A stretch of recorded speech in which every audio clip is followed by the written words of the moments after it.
Año Nuevo. Los mismos Extra Value Meals en McDonald's. Ahora te puedes llevar 2 snack wraps y papitas y una bebida mediana por solo $8. Solo por tiempo limitado. Precios y participación pueden variar. Los precios pueden ser más altos en Hawaii, Alaska y California y con entrega.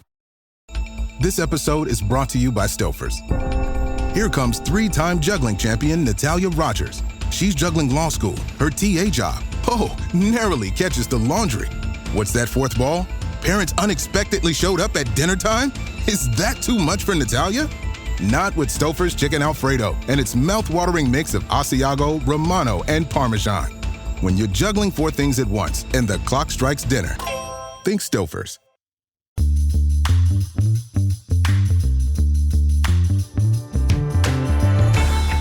Hey everyone, welcome to this edition of Keep Watch Pass on the It's Not That Bad podcast channel. If you are a frequent listener to this show, or It's Not That Bad, I'm sure I have dropped many, multiple, and a plethora of hints that I am a card-carrying member of Geek Nation. I could put on my census, under religion, Jedi. I am a Star Wars geek. I wear my rebel patch proudly. I would join the 501st. I am an Imperial, Rebel, everything. I don't care. I don't care what people say. More Star Wars, the better. But we're going to take an interesting turn on this week's episode, because we're going to talk about movies starring Jedi or Sith, specifically the actors who played those roles, but not Star Wars movies. Other films from their filmography, they had to be a Force user in the Star Wars universe. And here to join me to bring balance to the Force, my lovely wife, Carrie. Carrie, how are you doing? I'm great. All I can say is I'm happy to be your wife legally, and that you didn't put your religion as Jedi, because I could just imagine application denied. Like, I don't know. It was tempting. I didn't want to mess around. It was tempting. I didn't want to see what would have come of that. She didn't let me do it. I kind of wanted to marry you. No, I get that. That being said, though, if you ever want to get a jury duty, just go up to the judge and go, I'm not the jury member you're looking for. Would that work? I don't know. I'd like to try it. Totally worth a try. By the way, if you have done that, dear listeners, please let us know. I want to hear all about it. Okay, so actors who played Jedi or Sith, Force users. And this covers the entire Star Wars universe. So whether it's on Disney Plus, whether it's in theaters, or whether it's one of the cartoons, it's all fair game, but we're not picking the Star Wars films. Carrie, how tough was this for you? You know what? It was not difficult at all. I think the worst part, or the most interesting, is how many options. Like, we could do 2 or 3 shows of the same. Like, we could do a Jedi and a Sith episode. And we could, there are so many movies to choose from. Oh, exactly. Like, you have some fantastic actors who have put on the cloak and wielded a lightsaber in the Star Wars universe. But here's what we're going to do. We're going to pick 3 films each. Keep, a watch, and a pass. And you already know how this game is played because we've been around long enough. All right, Carrie, your keep pick starring either a Jedi or Sith. This was tough only in that this particular actor that I'm about to talk about is so incredibly talented and has such an incredible filmography. So I am talking about, of course, Obi-Wan, Ewan McGregor. I was about to say, which Obi-Wan? I could not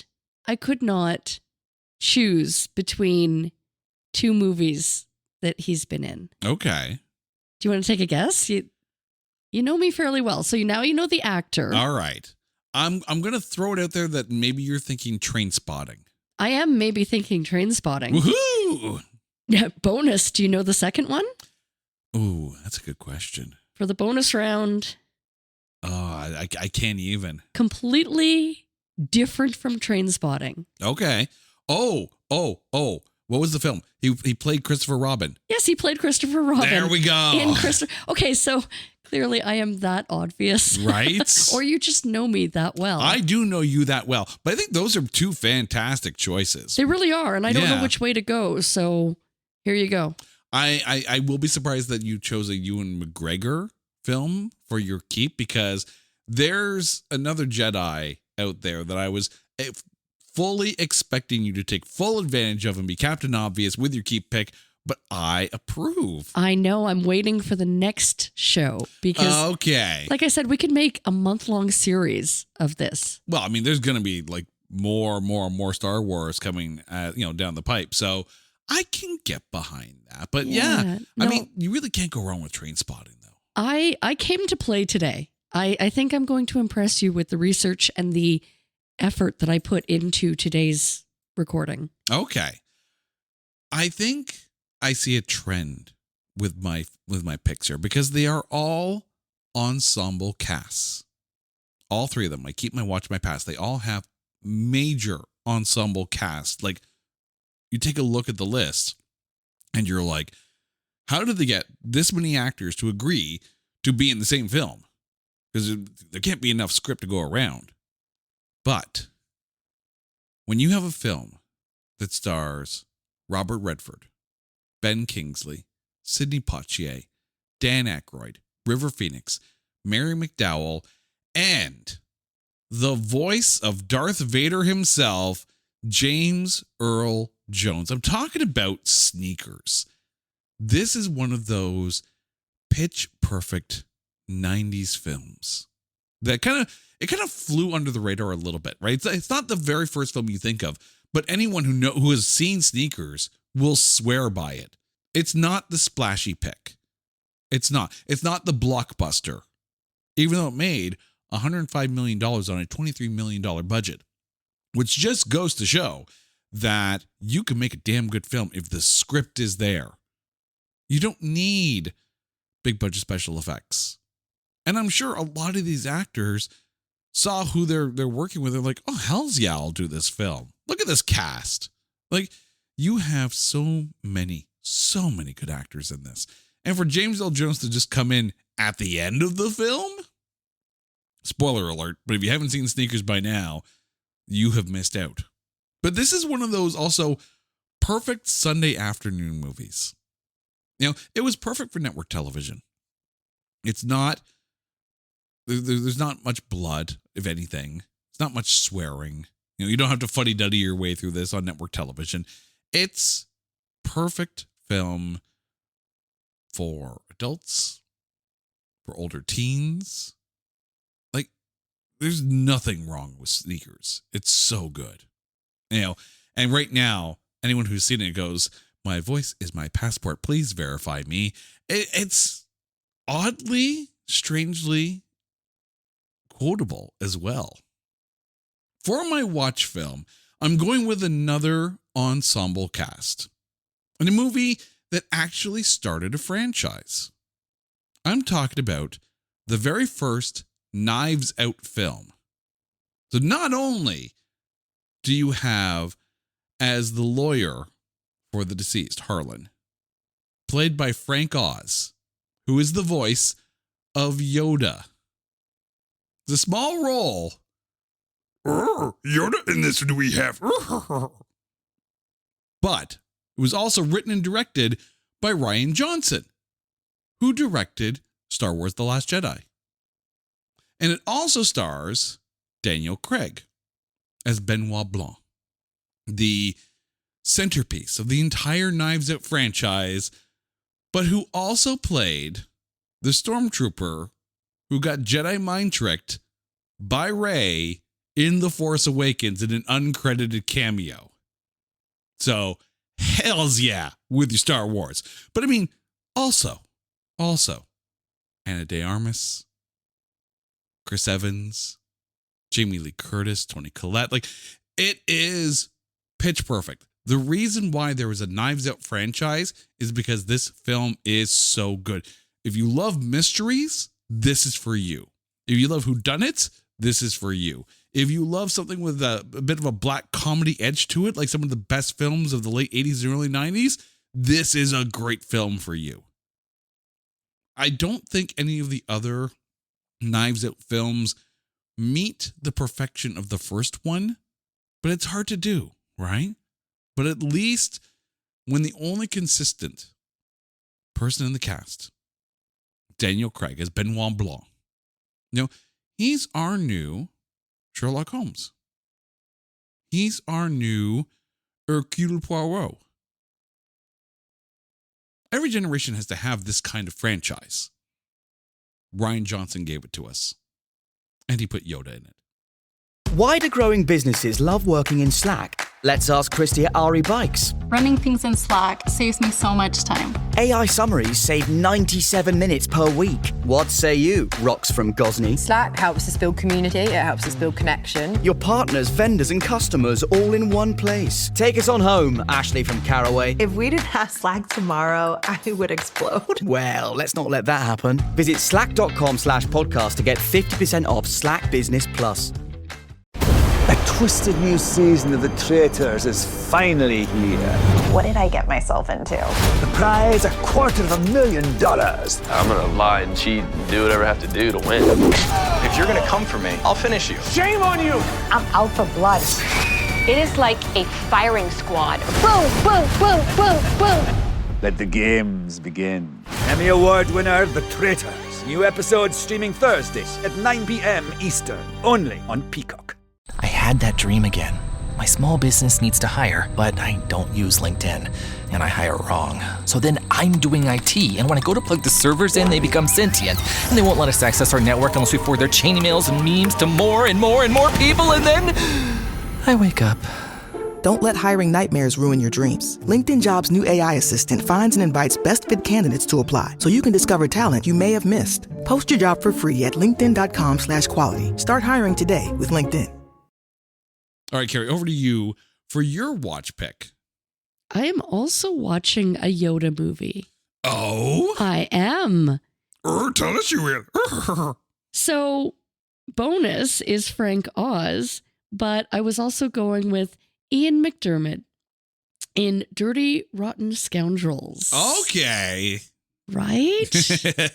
I was looking at this film, yeah. Yeah, so it's really a double pick. Mm-hmm. There you go. You have the Emperor and Yoda in the same film in one of the classic Steve Martin and Michael Caine films. Like really, you cannot go wrong with this 80s classic. Is it late? I think it's late 80s. Yeah, it's definitely. I didn't write down the date, but yeah. But Dirty Rotten Scoundrels is one of those movies that is, it just checks so many boxes for so many people. And it's Steve Martin in just his like perfect slapstick best. So much fun. Mm-hmm. Between that and his Roxanne era, like he is just such a funny man who, much like fine wine, keeps getting better and better. And now, with the Murders in the Building series, like his career has spanned decades, and for very good reason, because he is such a funny man. Yeah. Now, that being said, well, we can't really talk about Dirty Rotten Scoundrels because of course it doesn't qualify. Let's be honest, right?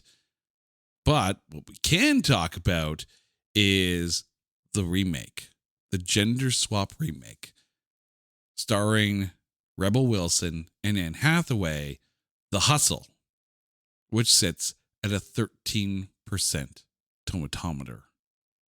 Don't try to remake perfection. You really shouldn't.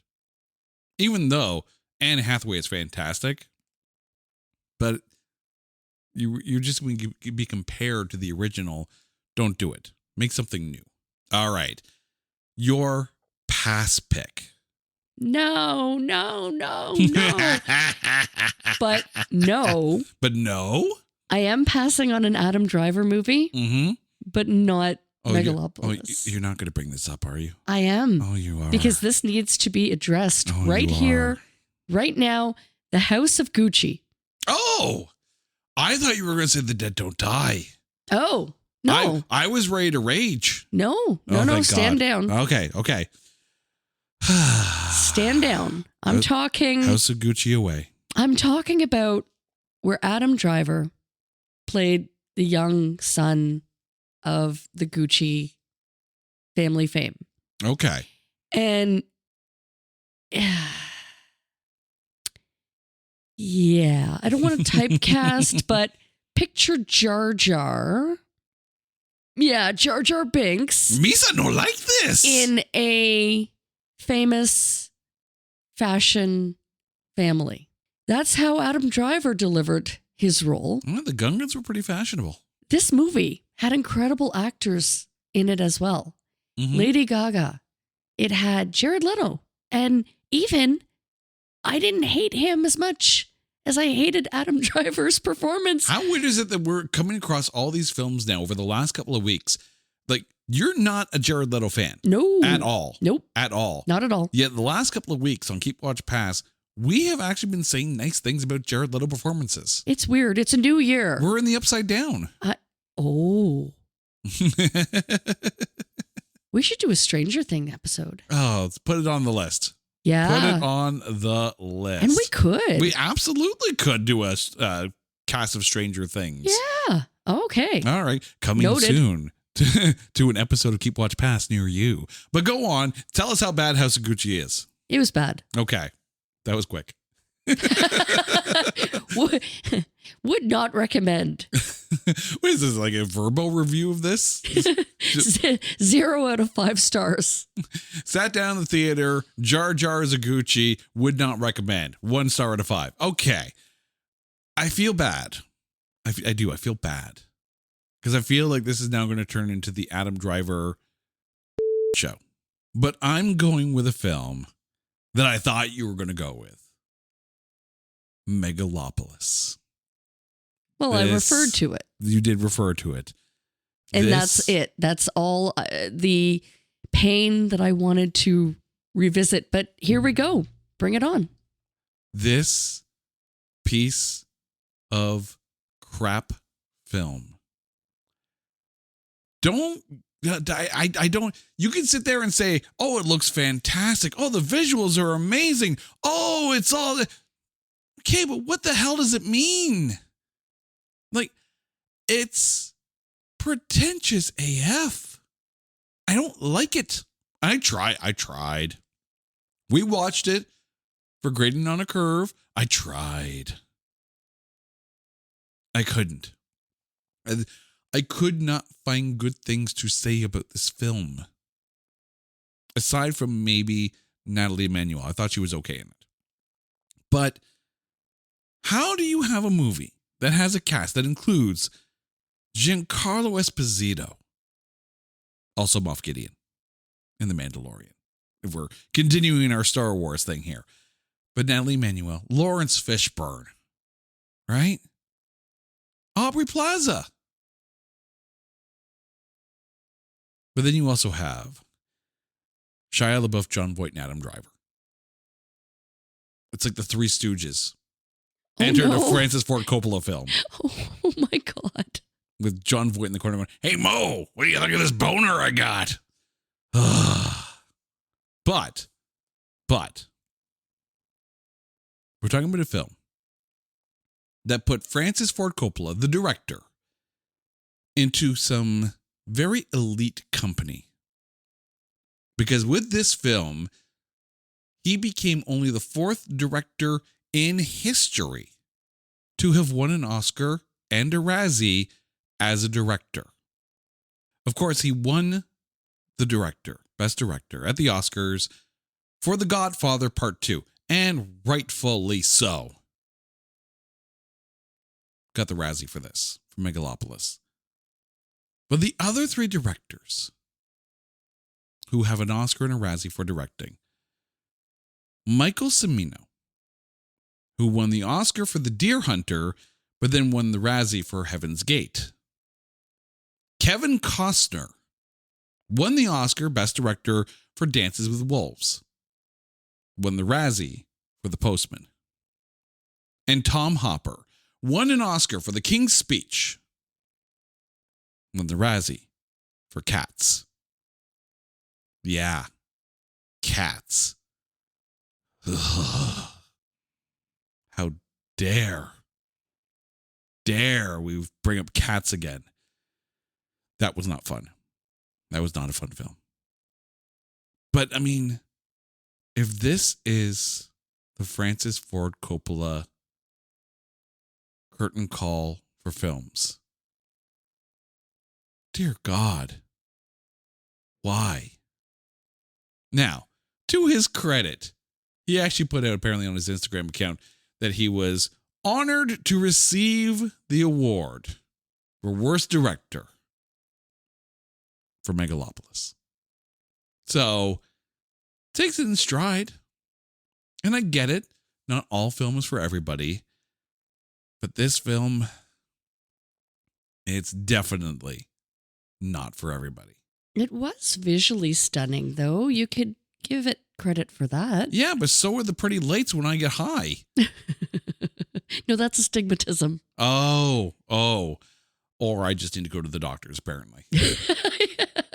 All right, Carrie, please remind your listeners what your keep, watch, and past picks are for movies starring Jedi or Sith. I am keeping a combination because I literally couldn't choose, and these movies are so on either end of the scale. Trainspotting or Christopher Robin. Fair. And or both. I'm keeping them both. Okay. I'm watching Dirty Rotten Scoundrels and passing on House of Gucci. I applaud your restraint. Because if you want to be Captain Obvious, you'd probably have like a Samuel L. Jackson film in every single slot. But we also did a movie starring Samuel L. Jackson episode on Keep Watch Pass many, many moons ago. So you can go back and listen to her gush all over Sam J on that one. I am keeping Sneakers, which had a small role by James Earl Jones, the voice of Darth Vader. I'm watching Knives Out, which of course stars in a very small role, the voice of Yoda, by Frank Oz. And I'm passing on Megalopolis because I never want to sit down for that film ever again. Carrie, thank you so much for this. And to you, our dear listeners, I want to encourage you to go to our website, notthatbadcast.com, and bookmark it.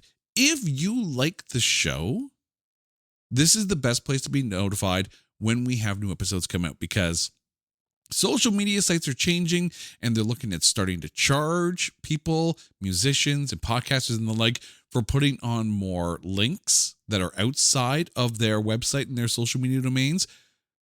But you can't charge us on our website. So please bookmark our website, subscribe to the website. That way you get notified whenever we drop a new episode.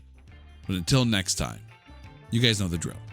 If there's a topic that you want us to cover on Keep Watch Pass, or a movie that you think is unfairly maligned, hit us up on social media at Not That Badcast. But definitely go to our website, notthatbadcast.com, and drop us a line. Until next time, she's Carrie, I'm Jay. You guys are awesome. This is Keep Watch Pass on the It's Not That Bad podcast channel and a proud member of the Pantheon Podcast Network. Take care.